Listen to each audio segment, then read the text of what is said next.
আমি ঝিনুকের মধ্যে মুক্ত ভাপা পিঠে তৈরি করব।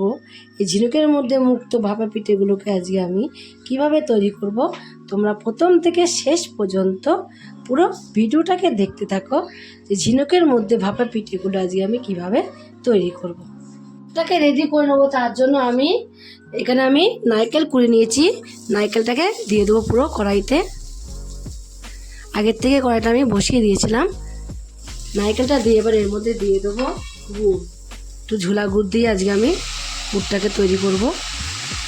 দিয়ে এইভাবে একটুখানি আমি নারকেলটাকে পাক দিয়ে নেবো।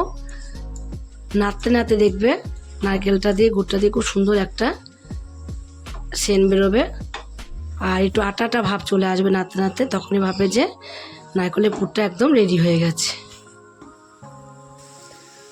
এখন কিন্তু খুব সুন্দর একটা সেন্ট বেরিয়ে গেছে, তাহলে বুঝে নিতে হবে আমার নারকেলের পুরটা একদম রেডি হয়ে গেছে। এবার নারকেলের পুরটাকে আমি নামিয়ে দেবো।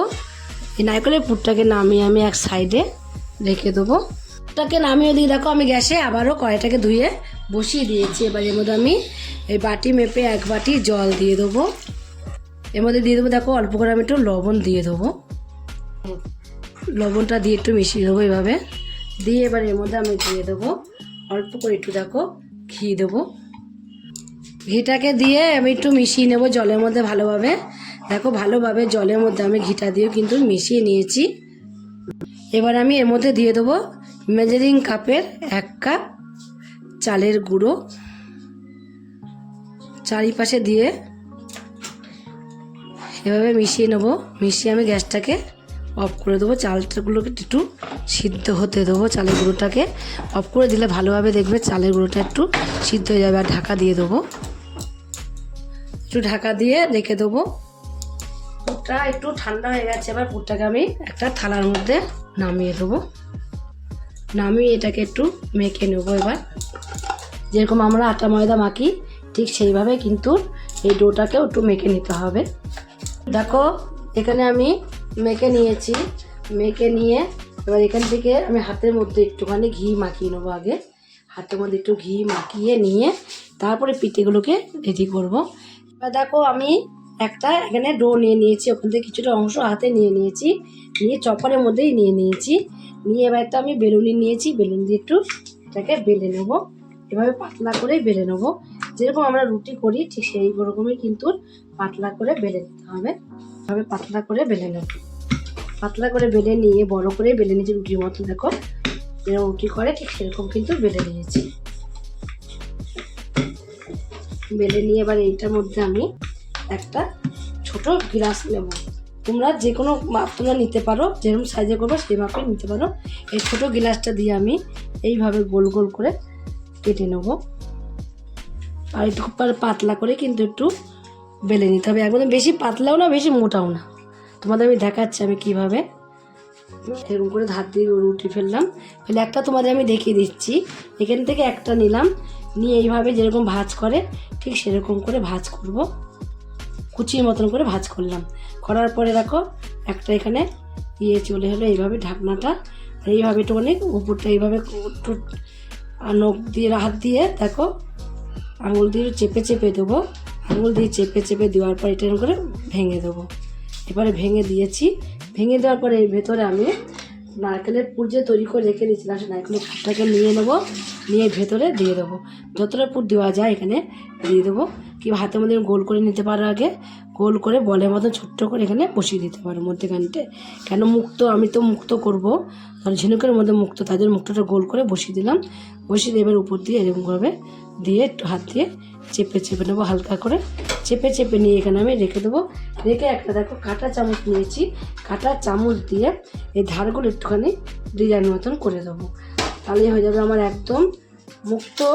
দেখো হিরে এই দাগ দাগ তো রয়ে গেছে, এটা দাগ দাগ দিতে হলো না, যেহেতু ভাজ ভাজ পড়ে গেছে বলে এটা দাগ দিতে হলো না। ঝিনুক দেখো ঝিনুকের মধ্যে মুক্ত বলে, এর মধ্যে আমি ঝিনুকটার মধ্যে পুরো মুক্ত ঢুকিয়ে দিয়েছি। এইভাবে আমি সবগুলোকেই একই রকম করে তৈরি করে নেব। দেখো ওইদিকে তো আমি ঝিনুকগুলোকে তৈরি করে রেখে দিয়েছি। আর গ্যাসে একটা আমি কড়াই বসিয়ে দিয়েছি, তার মধ্যে কিছুটা জল দিয়ে দিয়েছি নিচে। জলটা কিন্তু এখন গরম হয়ে গেছে, তোমরা দেখলে বুঝতে পারছো কীভাবে ধোঁয়াটা বেরোচ্ছে। একটুখানি আমি এর মধ্যে সাদা তেল দিয়ে দেবো। সাদা তেল দিয়ে ওপর দিয়ে একটু এইভাবে ব্রাশ করে দেবো। ব্রাশ করে দিলে কি হবে, পিঠেগুলো কিন্তু খুব সুন্দরভাবে উঠে আসবে, তার জন্য ব্রাশটা করে দিলাম। দিয়ে এবার আমি কি করব দেখো, এখন কিন্তু জলটা অনেকটাই ফুটে গেছে।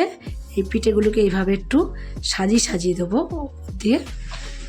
পিঠে তো আমরা এখন শীতের সময় অনেক রকম পিঠে খাই, কিন্তু খেতে ইচ্ছা করে, বানাতে জানি না অনেক সময় দেখবে, কিন্তু এক একটা যদি মনের থেকে বের করা যায় তাহলে ঠিক অবশ্যই যা বানানো যায়। এটাও আজকে আমি মনের থেকেই বের করলাম এই পিঠেটা, যে ঝিনুক পিঠে করবো আজকে আমি। ঝিনুকের ভিতরে মুক্তো তো থাকেই, সেই পিঠে আজকে তৈরি করব। দেখো সমস্ত পিঠেগুলোকে কিন্তু আমি উপর দিয়ে সাজিয়ে দিয়েছি, আর এই ওপর দিয়েও দেবো, কোনো অসুবিধা হবে না তাতে। যে কটা আমি পিঠে রেডি করেছিলাম সব পিঠে কটাই কিন্তু আমি এভাবে সাজিয়ে দেবো। সব পিঠে কটা এখন আমার সাজানো কমপ্লিট হয়ে গেছে। এবার আমি ঢাকা দিয়ে দেবো। একটা কাগজকে আমি রোল করে নিয়েছি, এই কাগজটাকে এর মধ্যে দিয়ে দেবো। এইভাবে আমি 5 থেকে 6 মিনিটের মতন রেখে দেবো। 7 মিনিট হয়ে গেছে। এবার আমি তোমাদেরকে 5-6 মিনিট বলেছিলাম, আমি 7 মিনিট রেখে দিয়েছি। এবার ঢাকনাটাকে নামিয়ে আমি গ্যাসটাকে অফ করে দেবো।